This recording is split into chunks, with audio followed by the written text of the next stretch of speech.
ప్రభు అయిన యేసుక్రీస్తు నామంలో చేరువచ్చిన అందరికీ నా హృదయపూర్వకమైన వందనాలు తెలియజేస్తూ నేటి వాక్య ధ్యానంలోకి వెళ్దాం.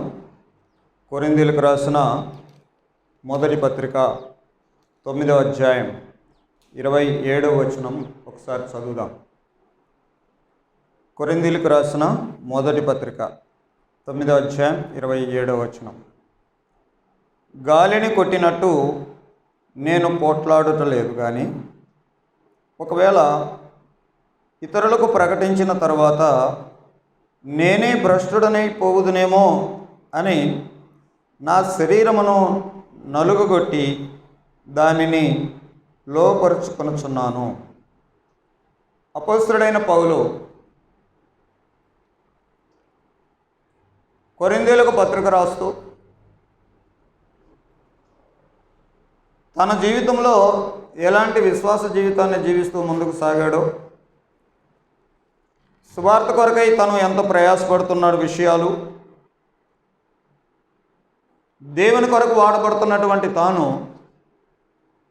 అనేకులను దేవునిలోనికి నడిపిస్తూ అనేకులను పరిశుద్ధతలోనికి నడిపించేటువంటి అలాంటి భక్తుడు తన వ్యక్తిగత జీవితం కొరకైనటువంటి శ్రద్ధ, తన వ్యక్తిగత జీవితం మీద తీసుకునేటువంటి జాగ్రత్తలు కూడా మనకు తెలియచేస్తూ ఉన్నాడు. ఈ వచనంలో చదివినట్టుగా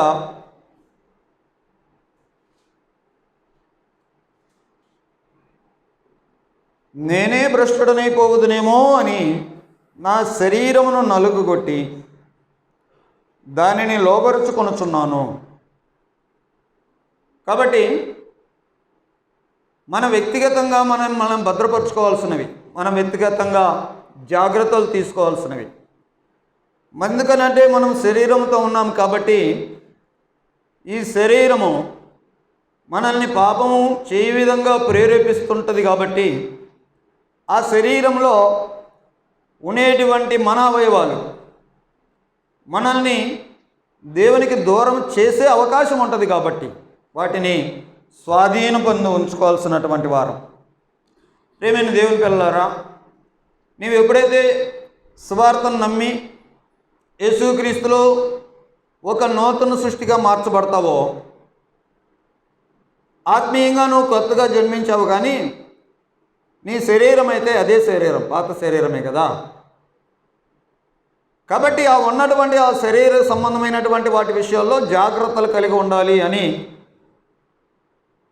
ఇదే పత్రికాకారుడు మరొక పత్రికలు కూడా రాస్తూ వస్తాడు. కొలస్సీలకు పత్రిక రాస్తూ పౌలు గారు ఏమన్నారు? కొలస్సీలకు రాసిన పత్రికలో 3వ అధ్యాయంలో భూమి మీదనున్న మీ అవయవములను అనగా జారత్వం, అపవిత్రత, కామార్తురత, దురాశ, విగ్రహారాధన అయిన ధనాపేక్ష వీటిని చంపివేయండి. భూమి మీద ఉన్నటువంటి మీ అవయవాలు, మన శరీరము ఉన్నంత కాలము మనకి ఇలాంటి టెంప్టేషన్స్ వస్తూనే ఉంటాయి. ఇప్పుడు చదివినటువంటి ఈ లిస్టులో ఉన్నటువంటి వాటి విధంగా పాపం చేసేయడానికి అవకాశాన్ని కల్పించే విధంగా ఈ శరీరంలో టెంప్టేషన్స్ వస్తూ ఉంటాయి. కాబట్టి ఈ శరీరాన్ని మనము జాగ్రత్త పరుచుకోవాల్సినటువంటి వారంగా ఉంటాం. రోమీయులకు రాసిన పత్రికలో 8వ అధ్యాయం, రోమీయులకు రాసిన పత్రిక 8వ అధ్యాయము 13వ వచనములో చూద్దాం. మీరు శరీరానుసారముగా ప్రవర్తించిన ఎడల చావవలసిన వారై ఉందురు, కానీ ఆత్మచేత శారీర క్రియలను చంపిన ఎడల జీవించెదరు. కాబట్టి శరీరం ఉంది. ఈ శరీరంలో వచ్చేటువంటి అనేకమైన శోధనలు, వాటి విషయంలో జాగ్రత్తలు తీసుకోకపోతే మనం పాడైపోయే ప్రమాదం ఉంది. దానికి సంబంధించి దేవుడు మనకి పరిశుద్ధాత్మను కూడా సహాయకారిగా ఉంచాడు. కాబట్టి పరిశుద్ధాత్మని చేత మన శరీరాన్ని మనము స్వాధీనం అందించుకొనొచ్చు, జాగ్రత్త పరుచుకోవాల్సినటువంటి వారంగా మనం ఉంటాం. ప్రియమైన దేవుని పిల్లారా, శరీరము అనే దానికి మనం ఈ రోజున కొంచెం ఆలోచన చేస్తూ, పౌలు శరీరాన్ని నలగొట్టుకున్నాడు కదా, అలాగిన మనం కూడా మన శరీరం మీద జాగ్రత్తలు తీసుకోవాలి. ఇవి పాపానికి మనల్ని నడిపించే విధంగా ఉండకుండానట్లుగా వాటి విషయంలో జాగ్రత్తలు తీసుకోవాలి. శరీరంలో ముఖ్యంగా మన యొక్క శిరస్సు, మన ముఖం, ఇది చాలా ప్రాముఖ్యమైనది. ఎందుకనంటే ముఖం లేకపోతే నువ్వెవరని, మొండెమేముంటే అది ఎవరని. కాబట్టి మన వ్యక్తిత్వాన్ని సూచించేది మన ముఖం. మన తల భాగంలో ఉన్నటువంటి ఈ ముఖ్యమైన ఈ 3 భాగాలను ఎలాగైనా జాగ్రత్త తీసుకోవాలో ఈరోజు మనం కొంచెం నేర్చుకుందాం. ప్రేమైన దేవుని పిల్లారా, మన ముఖము మన వ్యక్తిత్వాన్ని సూచిస్తుంది. కొంతమంది అంటారు కదా, ముఖం చూడు అని అంటారు. అంటే అది అర్థం ఏంటి? అందరికీ డిఫరెంట్గా ఉందనా? తన వ్యక్తిత్వాన్ని చూపిస్తాం. ముఖం చూసుకున్నావా ఒకసారి అని అంటే నీ వ్యక్తిత్వం, నువ్వేం మాట్లాడుతున్నావు, నువ్వు ఏం చేస్తున్నావు, నువ్వు ఏం చెప్తున్నావు, ఈ విషయాలను ఒకసారి పరిశీలన చేసుకున్నావు అని తన వ్యక్తిత్వాన్ని చూపించేది. కాబట్టి మన ముఖాన్ని మన వ్యక్తిత్వాన్ని చూపించే విధంగా ఉంటుంది. కాబట్టి ఆ ముఖాన్ని మనం జాగ్రత్తగా చూసుకోవాల్సినటువంటి వారంగా ఉన్నాం. ఆ ముఖంలో ఉండేటువంటి మన తల భాగంలో ఉండేటువంటి ముఖ్యమైన ఈ 4 పార్ట్స్ ఉన్నాయి. అందులో ముక్కు ఉంటుంది కదా. ముక్కు నువ్వు గాలి పీల్చుకుంటూ ఉంటావు, నువ్వు బ్రతకడానికి ఉపయోగపడుతూ ఉంటుంది కదా. ఆ తర్వాత ఈ 3 భాగాల గురించి ఈరోజు కొంచెం నేర్చుకుందాం. ఈ 3 మనల్ని ఎలాగైనా ప్రభావం చూపిస్తాయో, మన వ్యక్తిత్వాన్ని, మన వ్యక్తిగత జీవితాన్ని ఎలాగైనా ప్రభావితం చూపిస్తాయో, కాబట్టి వాటిని ఎలాగైనా భద్రపరచుకోవాలనే విషయాలు, ఆ జాగ్రత్తలు మనం తీసుకుందాం. వాటిల్లో మొదటిది ఇక్కడ విన్నటువంటి మన చెవుల ద్వారా వింటాము. మీకు ఏదైనా వచనం గుర్తొస్తుందా? వినటం వలన విశ్వాసము కలుగును. ఓకే, ఒకే మాట 10 సార్లు, 20 సార్లు, 100 సార్లు వింటా ఉన్నాం అనుకో, అది అబద్ధమైనా సరే, వాడు అబద్ధం చెప్తున్నా అది నిజమని నమ్ముతావుగా. విని విని విని విని విని విని విని ఒకటే విషయాన్ని పదే పదే పదే వింటుంటే అదే నిజమని నమ్మేస్తావు. అదే విశ్వాసం. ఓకే, అక్కడ చెప్పినటువంటి రోమీయులకు రాసిన పత్రికలో చెప్పినటువంటి మాట, ఆ వినేది క్రీస్తు గురించినటువంటి మాట అయితే నీకు ఇంకా క్షేమం. నీవు అబద్ధాలే వింటా ఉన్నావు అనుకోండి, ఎలాగుంటుంది? కాబట్టి వినటం విషయంలో మన చెవులను మనం జాగ్రత్తగా చూసుకోవాలి. ఏం వింటున్నాము? బైబిల్ గ్రంథంలో వినుటకు చెవులు గలవాడు వినుగాక అని అన్నాడు. పిల్లరా, లోకంలో ఉన్న అనేకమైనటువంటి చెత్త విషయాలన్నీ వింటూ ఉంటాం. ఇప్పుడేమో మాట్లాడుకున్నాం కదా, ఒక అబద్ధాన్ని పదే పదే పదే పదే వినడం ద్వారా అది నిజమని నమ్మేస్తావు నువ్వు. అలాగే లోకంలో ఉండేటువంటి చెత్త అంతా వింటా వింటా వింటా వింటా ఉన్నావు అనుకో, ఆత్మీయులుగా నీ పరిస్థితి ఏమైంది? మారదా? చెత్తవాడిగా మారిపోమా? చెత్త తలంపులన్నీ రావా? కాబట్టి దేవుని వాక్యం వినడానికి మనము శ్రద్ధ తీసుకోవాలి, కానీ అనవసరమైన చెత్త అంతా వినడానికి మన చెవులను మనము వెచ్చించకూడదు. యేసుప్రభు చెప్పినట్టుగా వినుటకు చెవులు గలవాడు వినుగాక అన్నట్లుగా పరిశుద్ధ గ్రంథంలో చాలా మాటలు మనకున్నాయి. కొన్ని విషయాలు మనం ఆలోచన చేద్దాం. సామెతల గ్రంథము 44వ అధ్యాయం. సామెతల గ్రంథము 4వ అధ్యాయం 20 నుంచి చదువుదాం. నా కుమారుడా, నా మాటలను ఆలకింపుము, నా వాక్యములకు నీ చెవి యొగ్గుము. నీ కన్నుల ఎదుట నుండి వాటిని తొలగిపోనీయకుము. నీ హృదయమందు వాటిని భద్రము చేసుకొనుము. నా మాటలు ఆలకించు, నా వాక్యములకు నీ చెవి యొగ్గు. చెవి యొగ్గడం అని అంటే వినటానికి ఆసక్తి చూపడం, వినటానికి ఆసక్తి చూపడం. ఏం వినాలని ఆసక్తి మామూలుగా మనకి? ప్రేమ దేవుని పిల్లారా వినండి. కొంతమందికి రకరకాలు వినడం ఇష్టం, పాటలు ఇష్టం, కానీ కొన్ని రకాల పాటలు వినడం కొంతమందికి ఇష్టం. వింటున్నావు. ఆ వినేయే నిన్ను ఎలా తయారు చేస్తాయో ఒకసారి ఆలోచన చెయ్యి. వినుట అనేటువంటి ఈ విషయంలో మనం చాలా జాగ్రత్తలు తీసుకోవాల్సినటువంటి వారం ప్రియులారా. మనము ఒక మాట మళ్ళీ మత్తయి సువార్తలో చదువుదాము. మత్తయి సువార్త 13వ అధ్యాయం 9వ వచనంలో ఆయన చెప్పిన మాటే మరలా జ్ఞాపకం చేసుకుందాం. చెవులు గలవాడు వినుగాక. చెవులు గలవాడు వినుగాక.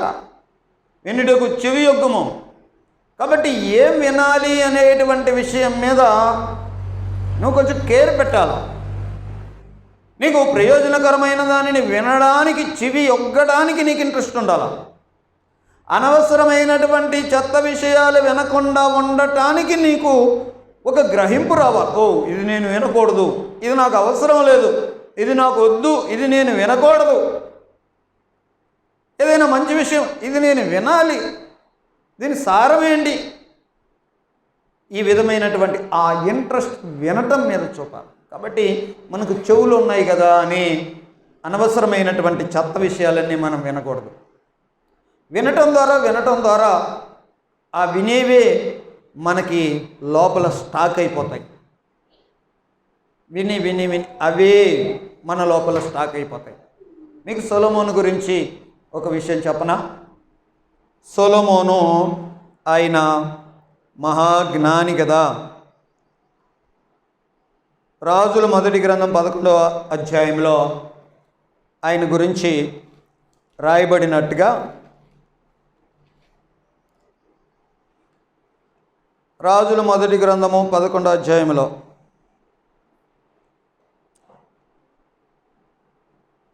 మోయాబీలు, ఎదోమీయులు, అమ్మోనీయులు, సీదోనీయులు, హిత్తీయులు అను జనులు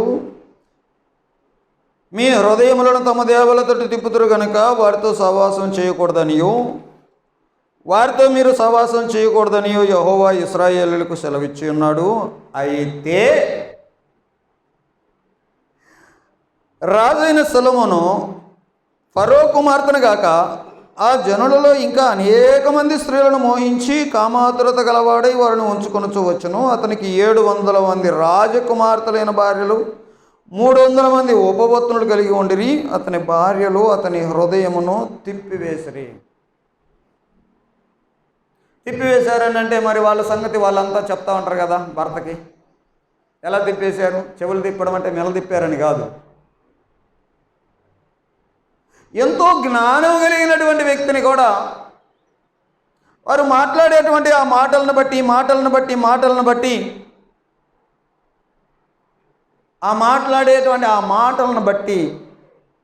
ఈ జ్ఞానం ఎట్టబోయిందో మనిషి ఎలా తయారయ్యాడు చూడండి.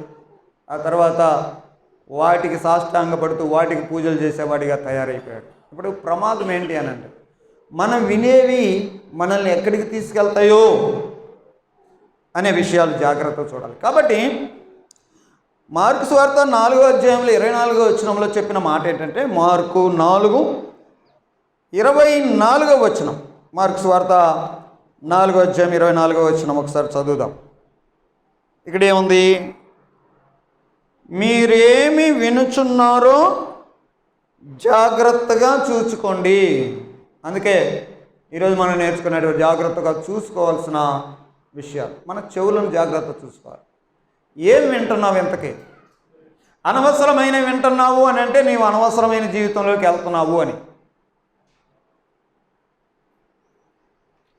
మీరు ఏమి వినుచున్నారో జాగ్రత్తగా చూసుకో. వ్యర్థమైన మాటలు అని ఒక చోట ఉంది, పోకిరి మాటలు అని ఒక చోట ఉంది, కొరుకు పుండు లాంటివి అని ఒక చోట ఉంది. ఇలాగ అనేకమైనవి గాసిప్స్ అంటారు. విమర్శలు వింటుంటారు. ఇవన్నీ విని విని మనం ఎలా తయారవుతాం? కాబట్టి ఏం వింటున్నావు ఇంతకీ? కొంతమంది సరదాగా ఏదో సరసోక్తులు వేసుకుంటుంటే అక్కడ వెళ్ళి కూర్చుంటావా? మరి నువ్వెలా తయారవుతావు? సొలొమోను లాంటి వాడికే ప్రాబ్లం తప్పలేదు. ఒకసారి ఆలోచన చేయండి. ప్రేమేం దేవుని పిల్లారా, మీరేమి వినుచున్నారో జాగ్రత్తగా చూసుకోండి. ఇంకో మాట ఆసక్తికరంగా ఉండేటట్టుగా లూకాసు వార్తలో, లూకాసు వార్త 8వ అధ్యాయం 18వ వచనంలో, లూకా 8:18లో ఉన్న మాట, మీరు ఎలాగు వినుచున్నారు. ఇందాక చెప్పిన మాట ఏంటి?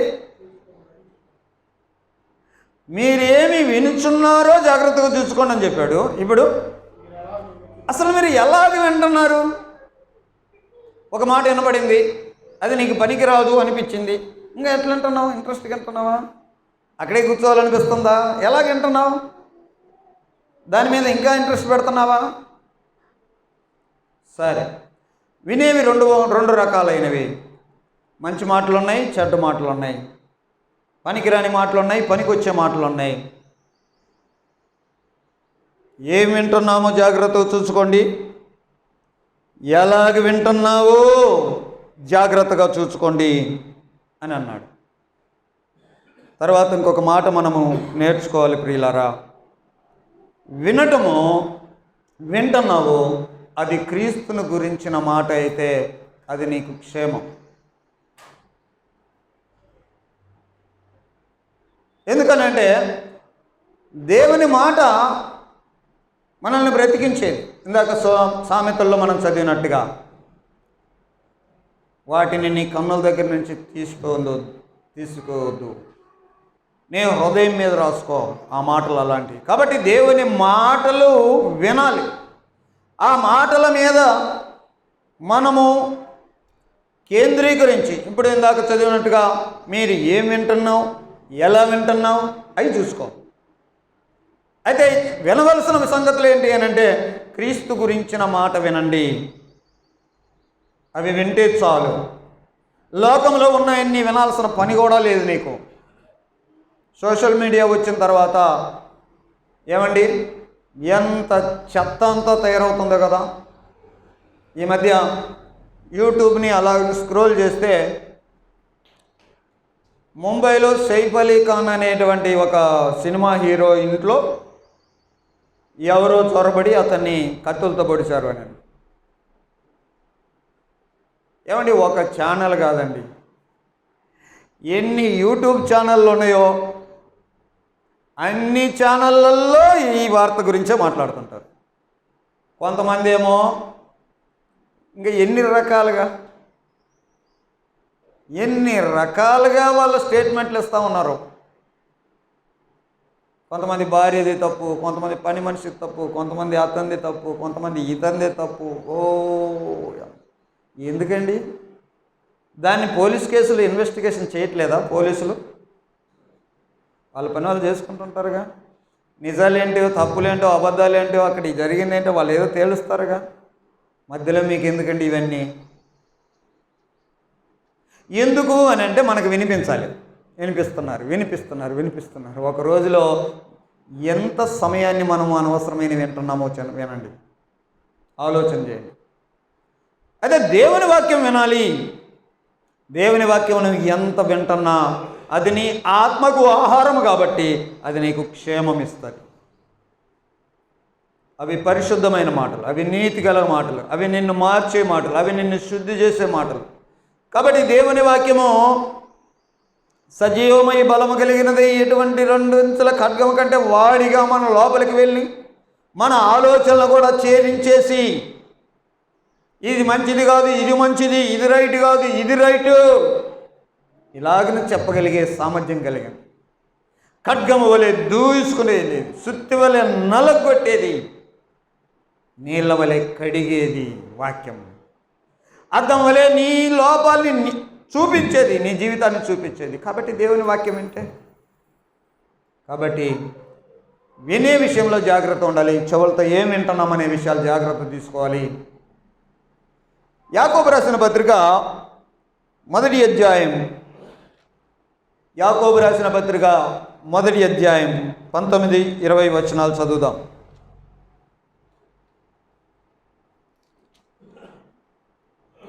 నా ప్రియ సహోదరులారా,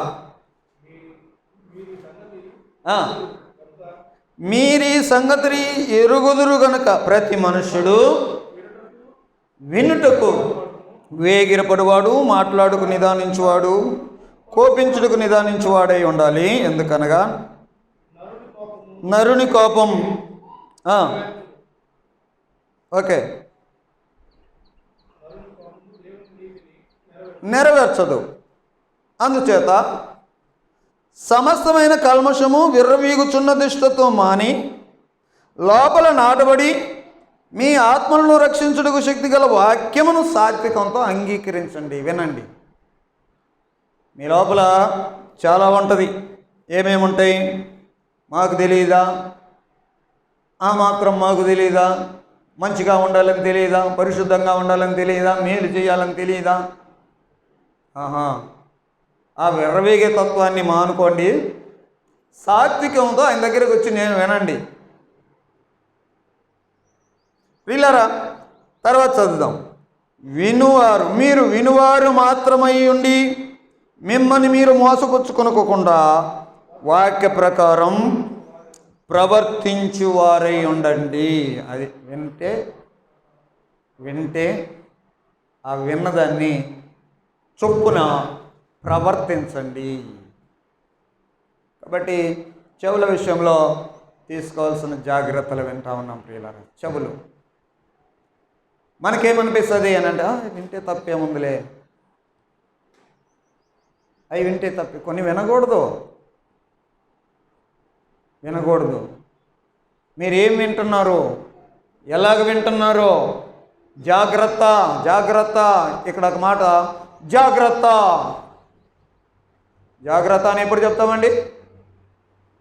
అవతల ప్రమాదం ఉంది అని. అవతల ప్రమాదం ఉంటే జాగ్రత్త అని చెప్తారు. కాబట్టి ఏం వింటున్నామో ఎలా వింటున్నామో జాగ్రత్తగా చూసుకోండి అని అంటే, చూసుకోకపోతే మరి ప్రమాదమే కదా. ఈనాటి కాలంలో వచ్చేటువంటి అనేకమైన వింటా ఉన్నాం ప్రియులరా. సెల్ ఫోన్ వచ్చిన తర్వాత వినడం ఎక్కువైపోయింది. వింటా ఉన్నావు. మరలా చెప్తున్నా, నువ్వేం వింటున్నావో నువ్వు అలా తయారైపోతావు. రెండవ మాట ఆలోచన చేద్దాం. చెవులు అయిపోయినాయి, కళ్ళను జాగ్రత్తగా చూసుకోవాలి. మనము మత్తయి సువార్త 6వ అధ్యాయంలో ప్రభువారు చెప్పిన మాటలు ఒకసారి చూద్దాం. మత్తయి సువార్త 6వ అధ్యాయం 22వ వచనంలో ప్రభువారు చెప్పిన సంగతులు విందాం. దేహమునకు దీపము కన్నే కనుక నీ కన్ను తేటగా ఉండిన ఎడల నీ దేహమంతయు వెలుగుమయమై ఉండును. తర్వాత నీ కన్ను చెడినదైతే నీ దేహమంతయు చీకటిమయమై ఉండును. కాబట్టి నీ దేహమునకు దీపము కన్నే. నీ దేహం బాగుండాలి అని అంటే నీ కన్ను బాగుండాలి. కాబట్టి జాగ్రత్త చూసుకోవాలి. ఏం చూస్తున్నావు?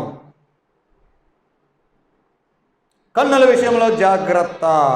ప్రేమ దేవుని పిల్లారా, కన్నులు ఇక్కడ ప్రభువారు చెప్పిన మాటనే కొంచెం ఆలోచన చేసుకుంటే, మన కన్ను మన దేహమునకు దీపం. ఈ దేహం ఎలా వెళ్ళాలో నడిపించేది ఆ కన్ను. నీ దేహం ఎలా నడుస్తుందో అలా నడవవలసినటువంటి ఆ మార్గాన్ని, ఆ వెలుగును చూయించేది మన కన్నే. కాబట్టి మన కళ్ళు ఏ చూస్తుంటే మన దేహం అలా తయారవుతుంది. ప్రియులారా, హవ్వను జ్ఞాపకం చేసుకుందామా? ఆమె నేత్రాశ కలిగిందిగా కూడా ఉంది పాడైపోవడానికి. ఈ 3 ప్రమాదాలు హవ్వ దగ్గర కూడా వచ్చాయి. ఆమె వాటి విషయంలో జాగ్రత్త తీసుకోలేక పడిపోయింది. వినకూడని విన్నది కదా. సర్పం వచ్చి ఇది నిజమా, ఇలా చెప్పాడా? కాదు, మీరు చావరు, దేవతల్లాగా ఉంటారు, ఈ విషయాలన్నీ చెప్తే అవి వినాలా? సో వినడంలో జాగ్రత్త తీసుకోలేదు హవ్వ. ఇప్పుడు చూస్తుంది. కన్నులకు అందమైనవి అని దేవుడు తినొద్దన్న పండు మీద దృష్టి పెట్టింది కదా, దృష్టి పెట్టింది అని చెప్తున్నా. చూడటానికి ఇంట్రెస్ట్ చూపుతూ ఉంది, చూడాలనుకుంటుంది, చూస్తే అదేమో నిగనిగలాడుతూ ఉంది. చూడటానికి అందంగా ఉంది పండు, చూసేవి. కన్నులను జాగ్రత్తగా చూసుకోవాల్సినటువంటి వారు. ఎందుకనంటే ఈ కన్నులు చూసి చూసి చూసేవే మన దేహాన్ని అలా తయారు చేస్తాయి అనే విషయాన్ని జ్ఞాపకం చేసుకోవాలి. ఎగ్జాంపుల్గా ఆది కాండంలో యాకోబు చేసిన పని ఒకటి చూద్దాం. యాకోబు ఏం చేశాడంటే ఆది కాండము 30 అధ్యాయం, ఆది కాండం 30 అధ్యాయం 37వ వచనం. యాకోబు చిన్నారు జంగిసాలు అను చెట్ల చువ్వలను తీసుకొని ఆ చువ్వలలో తెల్ల చారలు కనబడినట్లు అక్కడక్కడ వాటి తొక్కలు ఒలిచి మందలు నీళ్లు త్రాగవచ్చినప్పుడు అవి చూలు కట్టుటకు అతడు తాను ఒలిచిన చువ్వలను మందలు తాగుటకు వచ్చు కాలువలోను నీళ్ళ గాలలోను వాటి ఎదుట పెట్టగా మందలు ఆ చువ్వల ఎదుట చూలు కట్టి చారలైనను పొడలైనను మచ్చలైనను గల పిల్లలను ఈనెను అనే మాట చూస్తాం. ఎంత టెక్నాలజీ వాడాడో యాకోబు. వాళ్ళ మామతో మాట్లాడుకున్నా, మామ మరి నీ దగ్గర మందని మేపుతున్నాను కదా, మరి నాకేంటి అని అడిగితే ఇద్దరి మధ్యలో ఒప్పందం జరిగింది. ఏంటది? సరే, ఇప్పటి నుంచి పుట్టే పిల్లలు సారలుగా పుట్టినవి నువ్వు తీసుకో, మామూలుగా పుట్టినవి నాకు ఉంచు అని అన్నాడు మామ. అప్పుడు యాకోబు చేసిన పని ఏంటి? మంద వచ్చి నీళ్లు తాగేటప్పుడు ఈ మనిషి ఆ చువ్వలను తీసుకొని వచ్చి ఆ చువ్వల పైన చర్మంని అక్కడక్కడ గీకేసి అక్కడక్కడ తీసేసి ఒలిచేసి ఇట్లా తీసేశాడు. వాటిని ఈ మందలు నీళ్ళు తాగడానికి వచ్చి ఈ నీళ్ళల్లో పెడతాడు. ఆ మందలు ముఖం ఇలా నీళ్ళల్లో పెట్టి నీళ్లు తాగుతూ ఉంటాయి కదా, వేటిని చూస్తుంటాయి? ఈ చారలని చూస్తూ ఉంటాయి. చూస్తుంటే లోపల పిల్లలు సారలుగా పుడుతున్నాయి, తయారవుతున్నాయి. ఇంకా మీకు ఎగ్జాంపుల్ చెప్పానా? హాస్పిటల్స్లో ముఖ్యంగా ఈ ప్రసవాలకు సంబంధించిన హాస్పిటల్లో గోడల మీద పసిపిల్లల బొమ్మలు ఉంటాయి, అందమైన పసిపిల్లల బొమ్మలు. ఎందుకు అలా పెడతారు? ఈ తల్లి చూస్తూ ఉంటుంది ఆ బొమ్మల్ని. మనకు అనిపిస్తుంది, చూస్తే ఏమొస్తుంది? చూస్తే నీ దేహంలోనే పని జరుగుతూ ఉంటుంది. అర్థమవుతుంది కదా? అలాగే చూసి చూసి చూసి చూసి మన దేహమే అలాగ మారిపోయేటువంటి విషయంగా తయారవుతుంది. చూడటం. కాబట్టి కన్నుల విషయంలో జాగ్రత్తలు తీసుకోకపోతే మనము పడిపోయే ప్రమాదం ఉంది. పేతురు చెప్పాడు ఒక మాట. పేతురు పత్రిక 2వ పత్రిక, పేతురు రాసిన 2వ పత్రిక 2వ అధ్యాయం 14వ వచనంలో, వ్యభిచారిని చూచి ఆశించుచు పాపము మానలేని కన్నులు గలవారును. చూస్తుంటే ఆశపడుతుంది. ఆమె క్యారెక్టర్ ఎలాంటిది? ఆమె వ్యభిచారి. ఆమెను చూడగానే ఆశపడుతుంది.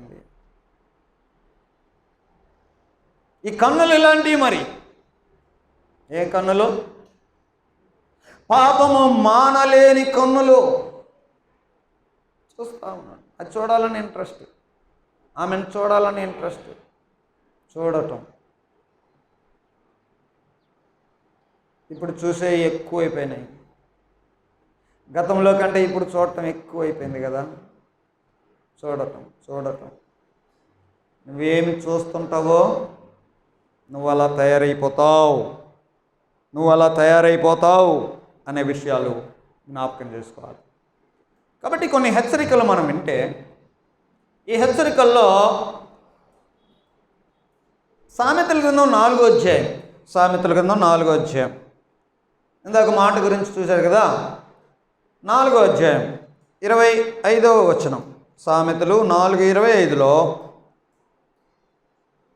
నీ కన్నులు అటు ఇటు చూడక సరిగాను, నీ కనురెప్పలు నీ ముందర సూటిగాను చూడవలను. జాగ్రత్త. ప్రియులారా, మన చూపులే మనల్ని ఒక రూపంలోకి తెచ్చేస్తాయి. నీవు చూసేవే నిన్ను తయారు చేస్తాయి. కాబట్టి ఈ చూడటానికి తీసుకోవాల్సినటువంటి జాగ్రత్తల విషయంలో మనం ఆలోచన చేసినప్పుడు కేర్ తీసుకోండి. అటు ఇటు చూడకండి. మీకు తెలుసు కదా, అటు ఇటు చూడటం అంటే ఒకడు తల ఇటే ఉంటుంది కానీ చూపు ఎటో ఉంటుంది. క్రైస్తవులుగా నీ మాట అవునంటే అవును, కాదంటే కాదు అన్నట్టుగా నువ్వు ఏం చూస్తున్నావు స్ట్రైట్గా చూడు. వంకర చూపులు వద్దు,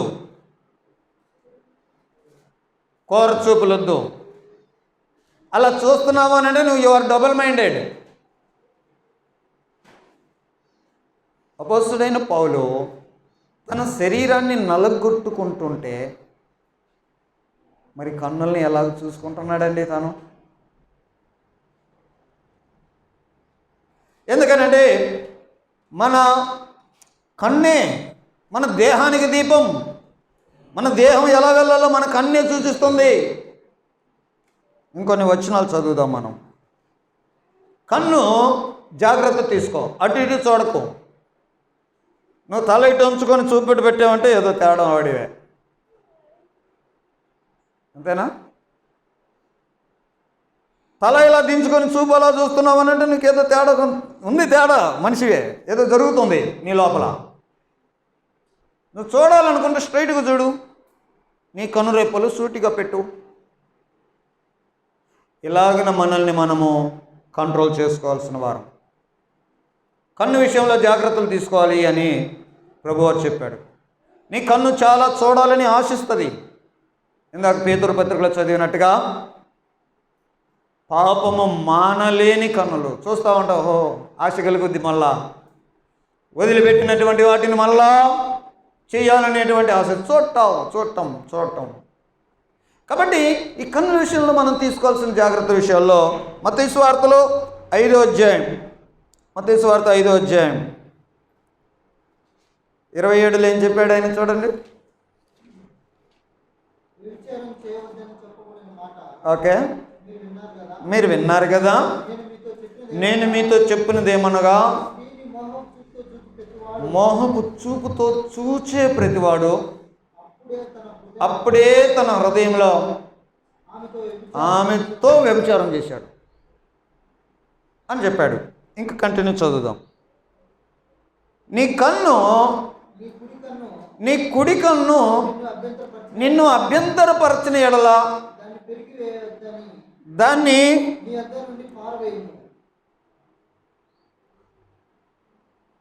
దాని పెరికి నీ యొద్ద నుండి పారవేయము.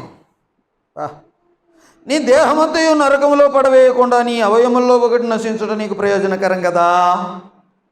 ఇప్పుడు చెప్పండి, జాగ్రత్త తీసుకోవాలి. మరలా చెప్తున్నా, జాగ్రత్త అని ఎప్పుడు చెప్తాం? ప్రమాదం ఉంటే జాగ్రత్తలు చెప్తాం. ప్రమాదం ఉంటుందయ్యా, జాగ్రత్తగా ఉండు. జాగ్రత్త అనే మాట అవతల ప్రమాదం ఉంది అని చెప్పడానికి. కాబట్టి కన్ను విషయంలో జాగ్రత్తలు తీసుకోవాలి. ప్రభువారు చెప్తున్న మాట ఏంటంటే, అసలు ఎంత జాగ్రత్త అంటే, నీ కుడి కన్ను లేదా ఎడమ కన్ను నిన్ను అభ్యంతరపరిచి నీ ద్వారా పాపం చేయించడానికి ప్రేరేపిస్తుంటే కనుక అవసరమైతే ఆ కన్నును ఓడబెరికి పక్కన పడేయి అంటున్నాడు, పారవేయి అంటున్నాడు. ఎందుకనంటే కన్ను లేకపోయినా పరలోకం పోతావు, కానీ కన్నుండి పాపం చేసి నరకం కిందకి వెళ్తావు. జాగ్రత్తలు తీసుకోవాల్సిన వారం కన్ను విషయాల్లో. ఎప్పుడైనా చూడండి, స్ట్రైట్గా చూడండి, నేరుగా చూడండి. తల ఒకవైపు, చూపు ఒకవైపు పెట్టడం అనేది క్రైస్తవులకు మంచిది కాదు. ఇంకొన్ని విషయాలు చూద్దాం మనం. యోబు గ్రంథం 31 అధ్యాయంలో యోబు కన్నుల విషయంలో ఎలాగిన కేర్ తీసుకున్నాడు చూస్తే, 31 అధ్యాయం 1వ వచనం, నేను నా కన్నులతో నిబంధన చేసుకుంటేని కన్యకలను నేను ఎలాగ చూస్తాను? అలాగ చేసిన ఎడల పరమోన్ననున్న దేవుని ఆజ్ఞ ఏమగును? ఎంత కేర్ తీసుకుంటున్నాడు. నేను నా కన్నులతో నిబంధన చేసుకుంటున్నాను. ఏది పడితే అది చూడకూడదండి. క్రైస్తవులుగా దేన్ని పడితే అది చూడకూడదు, ఏమైతుందిలే అనుకోకూడదు. ఎందుకనంటే ఏం చూస్తావో మనం అలా తయారవుతాం, అది ప్రాబ్లం.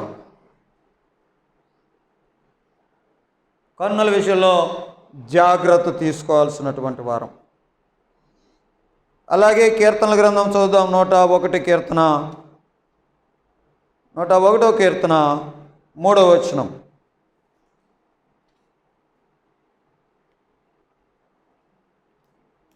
నా కన్నుల ఎదుట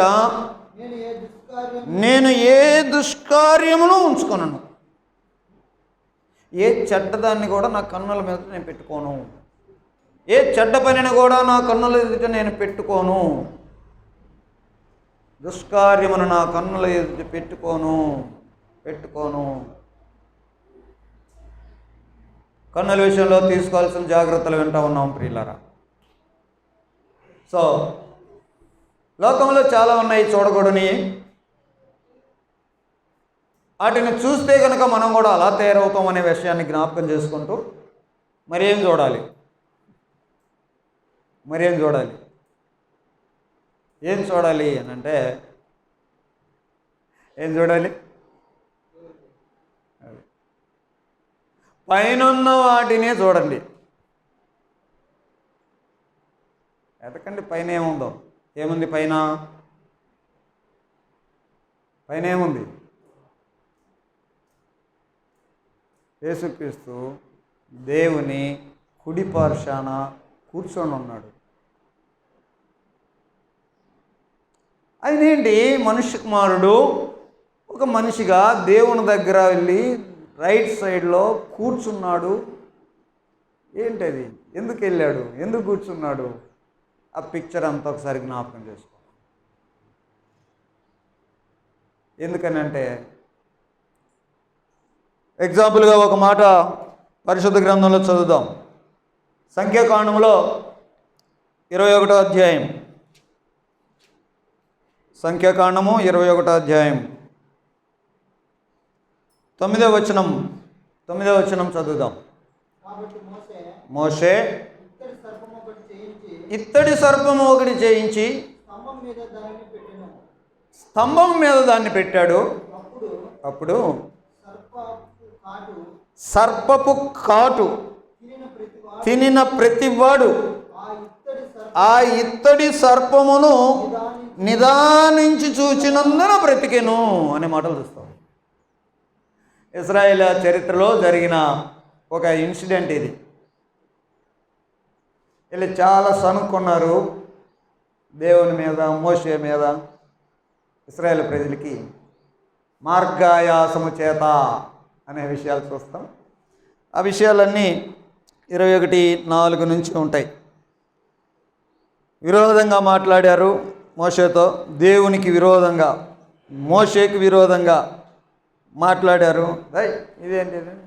సో దేవుడు ఏం చేశాడు అని అంటే వారి మధ్యలోకి తాపకరమైనటువంటి సర్పములని విడిచిపెట్టాడు. పాములు గరిచినాయి, జనాలు చచ్చిపోతూ ఉన్నారు. పాము కరిస్తే మనుషులు చచ్చిపోతున్నారు.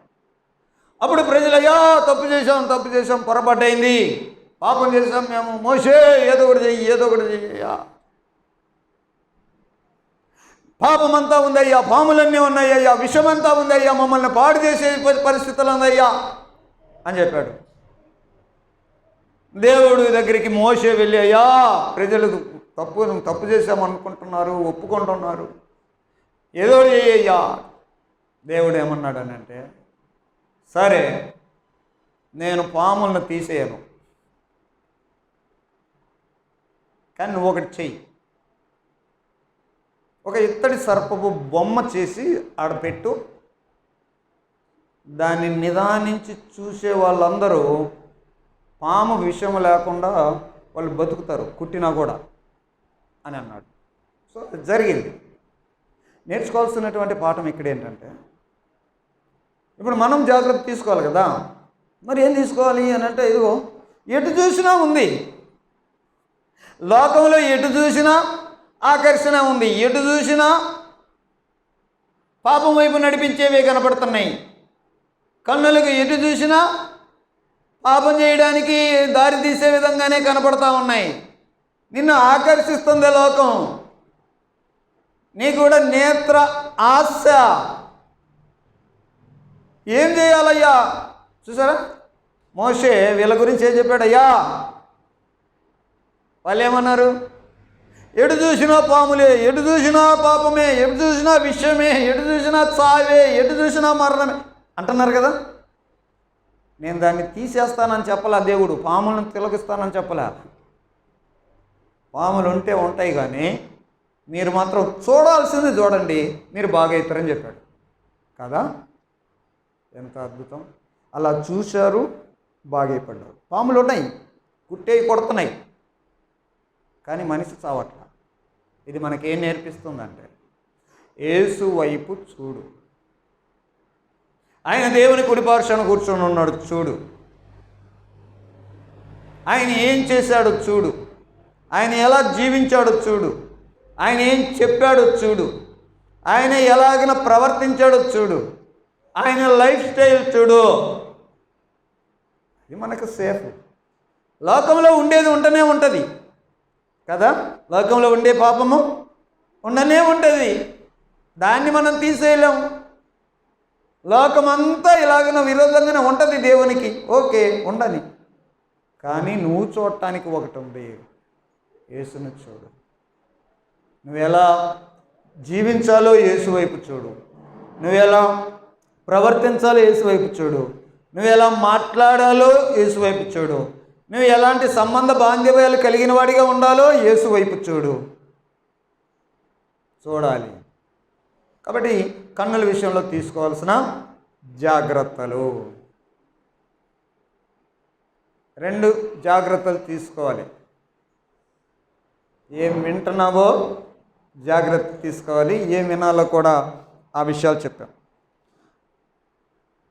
వినటానికి సంబంధించినటువంటి మనం తీసుకోవాల్సిన కేర్ ఏం తీసుకోవాలో ఆ విషయాలు కూడా మనం చెప్పాం. కాబట్టి ఏం వింటున్నావు అనే విషయాన్ని కొంత ఇంటెన్షనల్గా నువ్వు ఏది పడితే అది వినకూడదు. వినేదానికి ఇది పనికొచ్చేదా పనికిరాందా అనే విషయం నువ్వు ఆలోచన చేయాలి. చేసుకోకపోతే ప్రమాదమే. తర్వాత ఆ వినేదేదో కూడా కేర్ఫుల్గా విను. సగం విని సగం వినక టైంపాస్ వినేటట్టుగా అట్లా ఉండొద్దు. సో వినే దాని మీద ఫోకస్ చేయాలి. అంతేకాకుండా విన్న దాన్నే వివేచించాలి. ఇదేంటి అసలు, ఏంటిది అని వినేదాని మీద ఒక వివేచన కలిగి ఉండాలి. తర్వాత విన్నావు సరే, ఇందాక చెప్పాడు కదా, వినుటకు వేగిరపరు వారిగా, నెక్స్ట్ మాట మాట్లాడడానికి నిదానించేవారిగా ఉండాలన్నాడు కదా. సో విన్నావు కదా, వాళ్ళు ఏదో విన్నావని ఎమ్మటే రిప్లై ఇక ప్రాబ్లం చూడండి ఎలాగ జరుగుతుంటుందో. పూర్తిగా వినకుండా,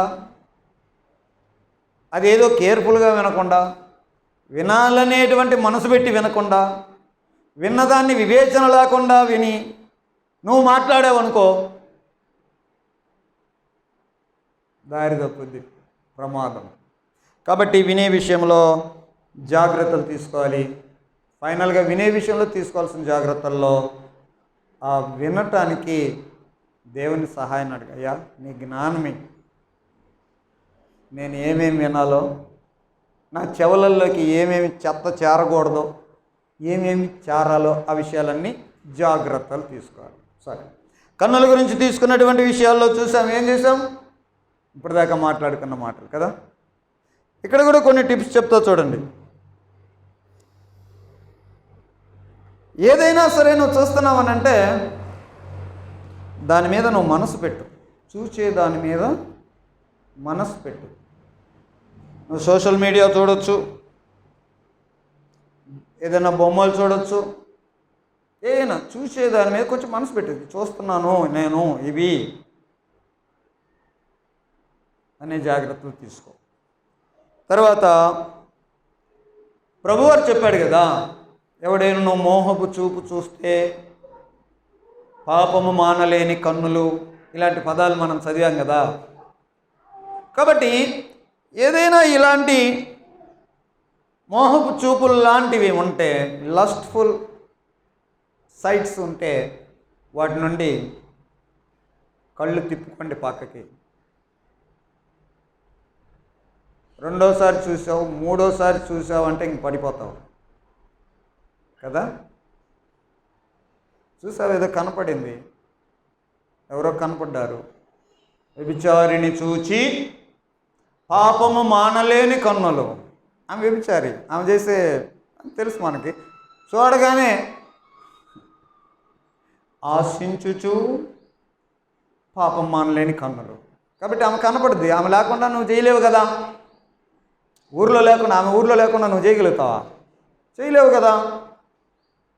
సో చూసావు, ఓహో అనుకుంటే నీ దృష్టి మరల్చాల్సినటువంటి వారు అవసరం ఉంది.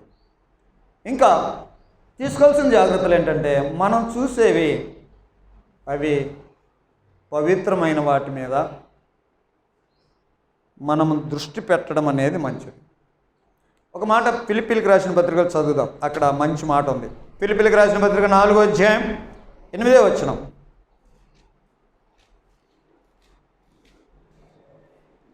మెట్టుకు సహోదరులారా, ఏ యోగ్యత అయినను మెప్పైనను ఉండిన ఎడల, ఏవి సత్యమైనవో, ఏవి మాన్యమైనవో, ఏవి న్యాయమైనవో, ఏవి పవిత్రమైనవో, ఏవి రమ్యమైనవో, ఏవి ఖ్యాతి గలవో, వాటి మీద ధ్యానం ఉంచుకొనండి. అట్లాంటివి అయితే చూడండి,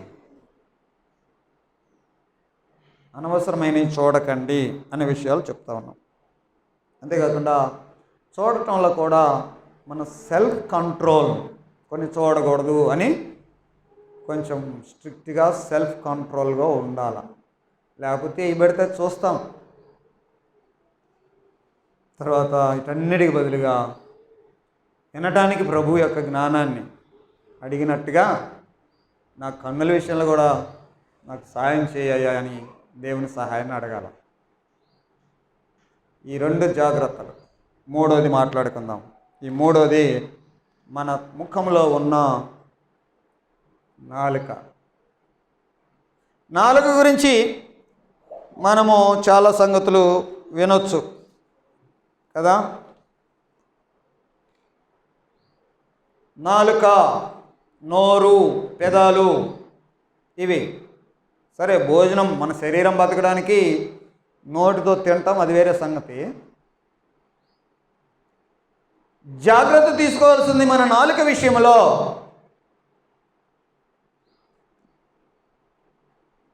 ఎందుకు అనంటే మన లోపల ఉన్నటువంటి మన ఏదైనా మన ఫీలింగ్స్, మన థాట్స్, మన లోపల ఉన్నది బయటికి రావాలి అని అంటే నోటి ద్వారానే బయటకు వస్తుంది.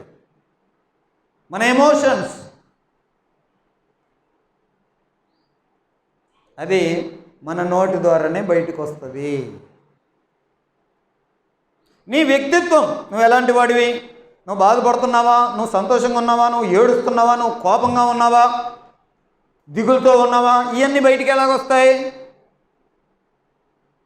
నీ నోటితోనే బయటకు వస్తాయి. చెప్తావు నువ్వు, నేను బాధపడుతున్నాను, నేను దుఃఖంలో ఉన్నాను, నేను ఏడుస్తున్నాను, నా పరిస్థితి ఇది, నేను హ్యాపీగా ఉన్నాను, నేను సంతోషంగా ఉన్నాను. సో ఒకని వ్యక్తిత్వాన్ని మొదట్లోనే చెప్పే కదా, ముఖమే ఒకని వ్యక్తిత్వాన్ని చూపిస్తాను. నీ ముఖం చూసి వాడు ఎట్టవాడో చెప్తాను నేను అంటాడు ఒకడు కదా. ముఖం చూడు అని అంటే అర్థం ఏంటి? వాళ్ళ ముఖం చూడమనా? కాదు కాదు, మన క్యారెక్టర్ చూడు అని. సో మన ముఖమే. సో మన ముఖంలో నుండి మన యొక్క వ్యక్తిత్వం అంతా బయటకు వస్తుంది. అందులో నోరు, మన నాలుక, మన నాలుక ద్వారా మనం ఎట్లాంటి వాళ్ళం బయటకు వస్తుంది. హృదయము నిండి ఉండిన దానిని బట్టి నోరు మాట్లాడుతుంది. అందుకని ఎవరైతే రక్షణలోకి వస్తారో, ఎవరైతే దేవుని నమ్ముకొని పాపం విషయంలో పశ్చాత్తాపడి యేసుక్రీస్తునందు బాప్తిసం పొంది కొత్త వారిగా తయారవ్వాలనుకుంటారో, తయారైన వారిని దేవుడు ఫస్ట్ వాళ్ళల్లో మార్పు చేసింది ఏంటి అని అంటే, ముందు వాళ్ళ నాలుకనే టచ్ చేశాడు. పెంతెకొస్తు నాడు అదే జరిగింది. పెంతెకొస్తు పండుగ నాడు పరిశుద్ధాత్ముడు వచ్చాడు, వీళ్ళందరూ ఉన్నారు. ఓకే, ఫస్ట్ ఎఫెక్ట్, దేవుని యొక్క ఎఫెక్ట్ వీళ్ళలో ఎక్కడ కనపడింది? వాళ్ళు భాషలు మాట్లాడారు కదా. ముందు ఇది ఒక సామెత ఉంటుంది, ఇది మంచిదైతే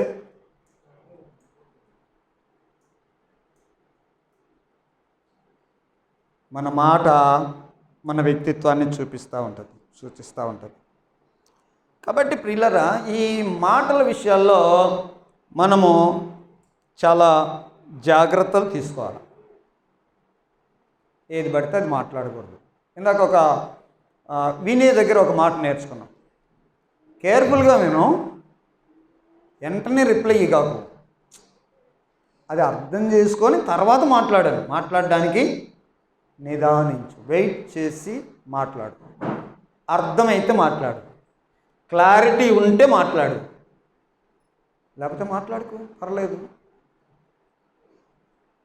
జ్ఞాని అయిన వాడు మౌనంగా ఉంటాడు. అలాగనే అతనికి తెలియంది కాదు. కొంతమంది ఓరకు మాట్లాడుతుంటారు. దానికి బైబిల్ వచనం ఏంటంటే, విస్తారమైన మాటల్లో దోషముండక మానదు. సో మాటల విషయంలో కేర్, మాటలు పొదుపుగా వాడాలని కొంతమంది పెద్దలు అంటారు. బైబిల్లో ఉన్నటువంటి విషయాలు మనము ఆలోచించవచ్చు. మాటలు, ఈ మాటలు ఎందుకనంటే బైబిల్ గ్రంథంలో చాలా ఉన్నాయి.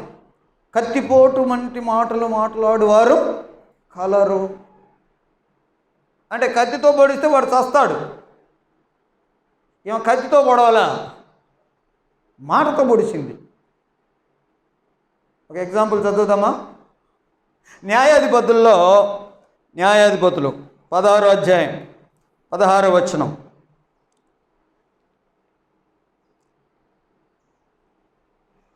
న్యాయాధిపతులు 16వ అధ్యాయం 16వ వచనం. ఆ, ఆమె అనుదినము మాటల చేత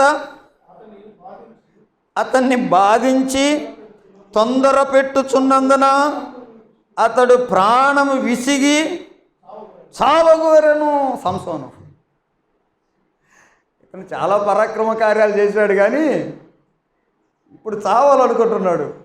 ఏం పోటు పడింది? మాటల చేత. సో వెరీ కేర్ఫుల్ అండి. మన మాటలు అవతల వాళ్ళని చంపే ప్రమాదం ఉంటుంది. మాటల విషయాలు జాగ్రత్తగా ఉండాలా.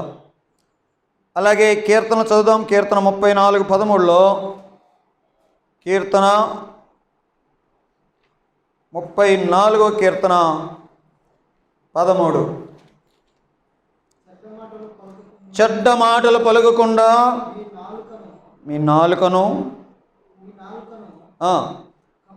కపటమైన మాటలు పలకకుండా నీ పెదవులను కాచుకొనుము. సో జాగ్రత్త. తన నోరు కాచుకున్నవాడు తన్ను కాచుకొనుచున్నాడు అని సామెతలు 13:3 ఉంటుంది. కాచుకో. ఏది పడితే అది మాట్లాడాలి. కేర్లెస్గా ఉండకూడదు. నీ మాటలు నీ వ్యక్తిత్వాన్ని సూచిస్తున్నాయి. పేతురు పత్రికలో ఒక మాట చదువుదాం. మొదటి పత్రిక, పేతురు రాసిన మొదటి పత్రిక 3వ అధ్యాయం 10వ వచనం.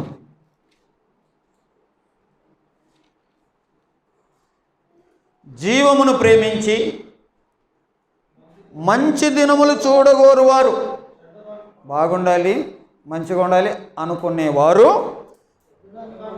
చెడ్డదాన్ని పలుకకుండా తన నాలుకను, కపటపు మాటలు చెప్పకుండా తన పెదవులను కాచుకొనవలెను. So very careful. కాచుకోవాలి. జాగ్రత్త తీసుకోకపోతే ఏమవుతుందండి? ప్రమాదంలో పడతాం. జాగ్రత్త తీసుకోకపోతే ప్రమాదంలో పడతాం. మన నాలుక విషయంలో ఏది పడితే అది మాట్లాడకూడదు. అది మన వ్యక్తిత్వాన్ని సూచించేది. మన మాటే మనం ఎవరమో చెప్పేది. యేసు ప్రభు చెప్పిన మాటలు చదువుదాం. 12వ అధ్యాయం మత్తయి సువార్త 12వ అధ్యాయం 31 నుంచి ఆ సంభాషణ చదవచ్చు మనం. కాబట్టి నేను మీతో చెప్పినదేమనగా, మనుషులు చేయు ప్రతి పాపము దూషణ వారికి క్షమింపబడవచ్చును, కానీ ఆత్మ విషయమై దూషణ చేస్తే పాప క్షమాపణ లేదు. మనుష్య కుమారునికి విరోధంగా మాట్లాడితే పాప క్షమాపణ ఉండొచ్చేమో, కానీ పరిశుద్ధాత్మకు విరోధంగా మాట్లాడకూడదు. వాడికి ఎప్పటికీ పాప క్షమాపణ ఉండదు అని ఒక చెట్టు గురించి మాట్లాడుతుంది. నీ ఎందుకు మాట్లాడతారు ఇలాగ చెడ్డ మాటలు? సో చెట్ల గురించి చెప్పాడు. చెట్టు మంచిదైతే పండు మంచిదవుతుంది, మనిషి మంచోడైతే మాట మంచిదవుతుంది. అది అర్థం చెప్తూ 34 సర్ప సంతానమా, మీరు చెడ్డవారై ఉండి ఎలాగ మంచి మాటలు పలుకుదురు? హృదయముందు నిండియుండు దానిని బట్టి నోరు మాట్లాడును కదా. సజ్జనుడు తన మంచి ధననిధిలో నుండి సద్విషయాలు తెచ్చును, దుర్జనుడు తన చెడ్డ ధననిధిలో నుండి దుర్విషయాలు తెచ్చును. నేను మీతో చెప్పినదేమనగా, మనుష్యులు పలుకు వ్యర్థమైన ప్రతి మాటను గురించి విమర్శ దినమున లెక్క చెప్పవలసి ఉంది. నీ మాటలను బట్టియే నీతిమంతుడివని తీర్పు నందుదువు, నీ మాటలను బట్టియే అపరాధివని తీర్పు పొందరు. నీ మాటలే నువ్వు ఎట్టడియో చెప్తున్నాయి కదా. కాబట్టి మాటల విషయాల్లో తీసుకోవాల్సిన జాగ్రత్తలు. మాట్లాడే ముందు కొంచెం ఆలోచించు. ఏదైనా మాట్లాడుతున్నావు అంటే దయగలిగి నెమ్మదిగా మాట్లాడు. ఆవేశంగా ఎప్పుడు వద్దు, ఏ పరిస్థితులైనా. తర్వాత ఈ విమర్శలు, ఈ చెత్త మాటలన్నిటికీ కొంచెం దూరంగా ఉండు. తర్వాత క్షేమాభివృద్ధికరమైన మాటలే మాట్లాడితే అవతల వాళ్ళకి ప్రయోజనం అన్నట్టే మాట్లాడు. తర్వాత మాట్లాడడానికి కూడా సహాయం చేయని దేవుని సహాయాన్ని అడుగు. 3 జాగ్రత్తలు తీసుకుందాం. 1, మన చెవులు, కళ్ళు,